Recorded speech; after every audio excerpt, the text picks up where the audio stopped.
This is six-time IFBB Bikini Pro champion Brina Martinez, and I take ZMA5 to make sure that I get the zinc, magnesium, and vitamin B6 needed to keep my immune system healthy and snap strong.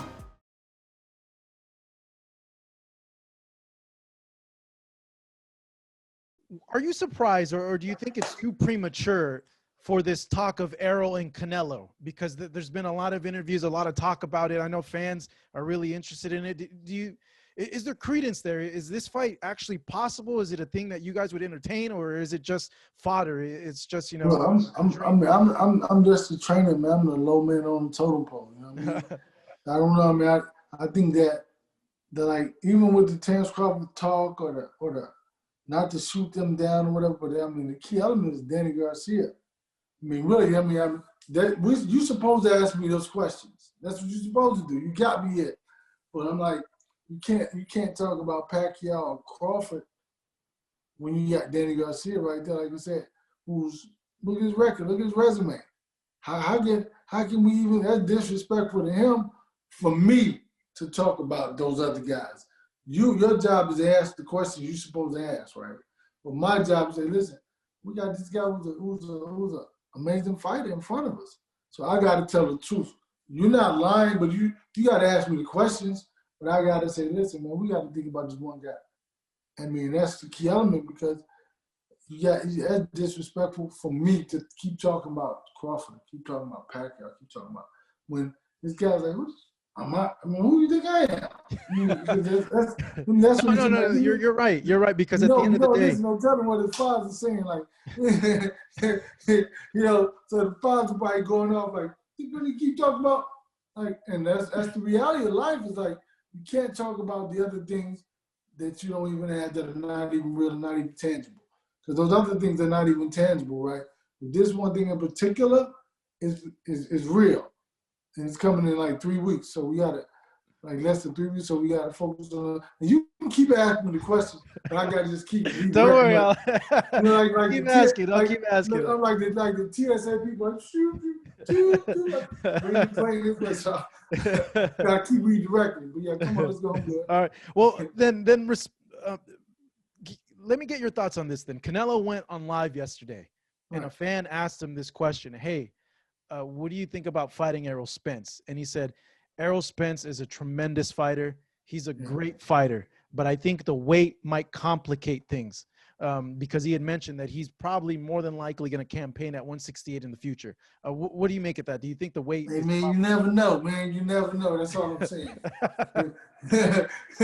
You never know. I mean, no, you never know. I mean, if you can make, I don't know, because I'm not, like I said, I'm not in it. I mean, I'm just a trainer, whatever. I'm just a trainer. I mean, the biggest, most polarizing figure in boxing is Canelo Alvarez. I mean, he's the big guy. I mean, you know what I mean? So when you look at that, and for him, is he mentioning fighting any other guys? He's been talking about fighting Errol Spence for how long? 2 years? Mm-hmm. Has he mentioned fighting any other guys? Not as much. Okay, so wait. Okay, so this is gonna prove the whole other point I'm talking about. Yeah. So wait. So we're going from their perspective, being in the sport. What's a big fight, right? If I fight Errol Spence, why won't he ever fight? So think about this. Has he ever mentioned somebody else's name? Golovkin? No. I'm saying, has he ever mentioned any other welterweight's name? Oh, welterweights? No, nah. Mm-mm. So what does that mean about the other welterweights? I don't know. You tell me. When the biggest guy in the game don't even acknowledge that you're alive. But he acknowledges Errol. What does that say? That says everything because that's from the biggest guy saying this is a big fight. He never said anybody else's name. Yeah, for what? Because they're not even worth it. 30,000 pay-per-view buys. You for real? Like, come on, what are we talking about? Like, he sees, this was before Errol was on pay-per-view. This is when Errol was like coming. He saw that. Like, he saw that. And listen, Oscar never mentioned his name either. Nobody else's name either. But that one particular guy. Right? And the only reason why he fought the light heavyweight guy, Kovalev, was because he couldn't get a fight with Errol. So think about that. It's the fight. It's not about people talk about other things. No, man, that's a bigger fight than any other fight that can be made. Because the biggest guy in the sport is talking to the other big guy. It's only like 3 or 4 big guys. And now listen, maybe we can do something. I hope so, Derrick. I hope so, because that's a tremendous fight, man. There's very few fights that I get excited over. And that one, this one on the 5th is a very, very good fight. I'm excited for this fight.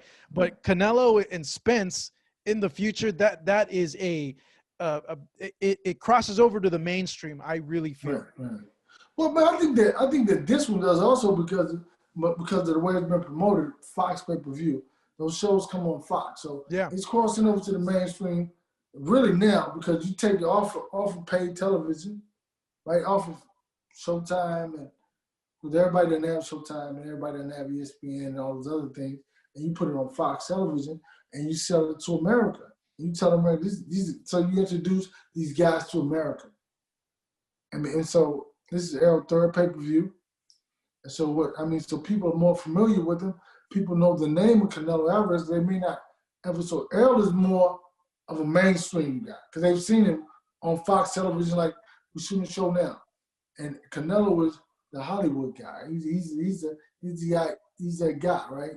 So I think it's very interesting to see what happens. But we're not thinking about those guys. You guys have December 5th.